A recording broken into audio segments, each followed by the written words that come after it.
Oke, bismillah. Assalamualaikum warahmatullahi wabarakatuh. Bismillahirrahmanirrahim. Alhamdulillahi rabbil alamin.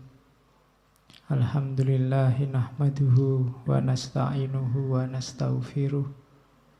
Wa na'udzu billahi min syururi anfusina wa min sayyiati a'malina. May yahdihillahu fala mudilla lahu wa may yudlilhu fala hadiyalah. Allahumma sholli wa sallim wa barik ala habibina wa syafi'ina Sayyidina Muhammadin wa ala alihi wa ashabihi ajma'in. Amma ba'du. Bismillah, mari kita lanjutkan ngaji kita untuk sesi terakhir sebelum puasa. Puasa nanti biasanya kita libur 1 bulan puasa plus bonusnya Syawal. Saya tidak tahu nanti kita masuk lagi tanggal berapa, minggu keberapa Syawal. Ditunggu saja pengumumannya. Nunggu moodnya takmir dan mood saya. Enaknya dimulai kapan? Oke, malam ini kita ada di Imam Ghazali lagi. Tokoh idola. Menurut saya Ghazali paling sering kita angkat karena memang pikiran-pikirannya variatif. Enak dibahas untuk tema-tema tertentu, khususnya yang berbau praktis tapi agak dalam. Meskipun tidak terlalu sangat dalam seperti beberapa filosof Sufi. Untuk level kita itu Ghazali sudah luar biasa. Sudah wow. Kita ngejar Ghazali juga agak berat. Tapi usahakan paling tidak ada banyak hal yang bisa kita kaji dari Ghazali. Dan saya tidak akan cerita banyak tentang setting biografisnya. Teman-teman pasti sudah akrab. Dan jujur saja, pasca Ghazali, menurut saya belum ada tokoh yang sekaliber Ghazali, yang menguasai hampir semua cabang Islamic Studies secara kritis.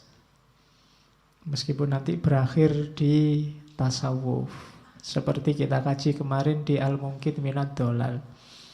Bagi yang buntu nyari tema skripsi apa tesis, itu biasanya lebih gampang kamu cari Ghazali saja. Tema apa saja ada. Risalah-risalahnya itu menyinggung hampir semua tema dalam kajian Islamic Studies. Coba dilihat di perpus-perpus kampus-kampus UIN, STAIN, IAIN itu. Nama Ghazali mesti paling sering muncul.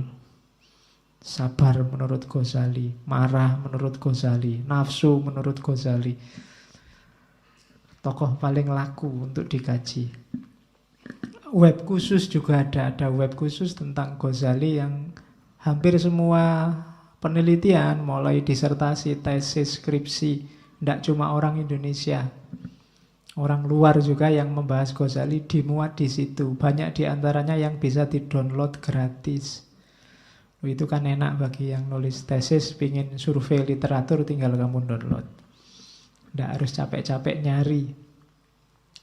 Itu antara lain kebesaran Ghazali hari ini. Jadi kalau beliau dikasih gelar Hujjatul Islam, itu bukan omong kosong. Jadi cukup seorang Ghazali untuk menunjukkan betapa tingginya sisi keilmuan Islam. Dialah hujjahnya Islam.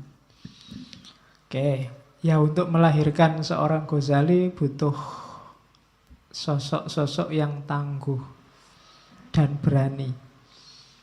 Yang jelas rajin baca, rajin nulis, rajin muhasabah, rajin tafakkur. Dan susah nyari yang kayak gitu hari ini. Hari ini orang pinter dikit aja sudah pingin ceramah. Sudah pingin ngasih tahu orang. Baru baca 1-2 kitab, pingin menyadarkan orang. Wong dia sendiri belum sadar. Ya contohnya saya. Ngerti sidik-sidik sudah mau ngasih tahu orang. Oke, dan yang kayak saya banyak. Lebih parah juga banyak. Makanya ya bener memang balighu anni walau ayah. Cuma ya lihat konteks, lihat situasi. Oke, Ghazali itu yang jelas tema kita puasa. Banyak orang yang sekarang tidak heboh lagi ketika bulan Ramadan datang. Yang heboh saya lihat hanya TV dan Facebook dan WA. Itu pun karena kamu copy paste, ada satu orang bilang mohon maaf menjelang Ramadan, terus kamu share kemana-mana. Kata-katanya sama, saya punya hampir 23 grup itu isinya podo-podo. Nah, ya. Jadi ya memang agama Islam menyuruh kita senang dengan kedatangan Ramadan. Orang Jawa zaman dulu mengekspresikan senangnya dengan tradisi-tradisi. Di Jawa dikenal megengan. Megeng itu terjemahan bahasa Jawa dari kata-kata imsak. Menahan diri. Jadi megengan itu ya artinya menahan. Merayakan hari ketika kita diajari untuk menahan diri. Itu namanya megengan. Jadi ya dalilnya itu tadi, man fariha biduhuli Ramadan, siapa yang senang dengan datangnya Ramadan, dan seterusnya. Jadi kalau ada yang bilang megengan itu bid'ah, ada dalilnya. Dalilnya apa? Mengekspresikan kesenangan. Ya meskipun kita sering lebih fokus ke bancaannya.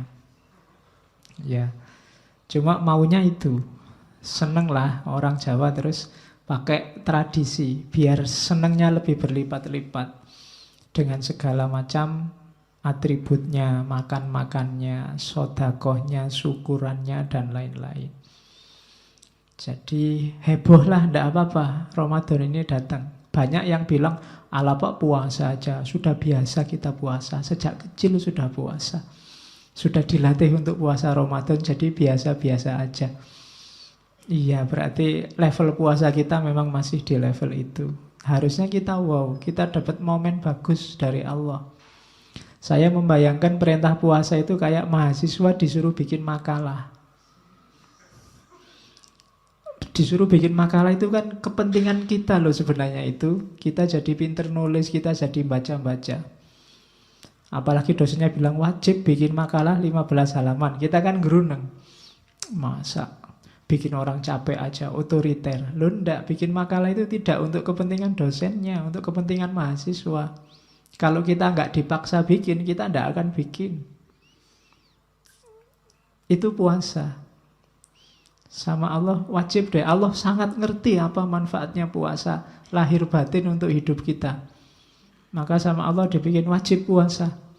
Karena kalau Allah bilang sunnah, boleh puasa boleh enggak, kita tetap milih enggak puasa. Sama kayak mahasiswa, boleh bikin makalah, boleh nggak bikin.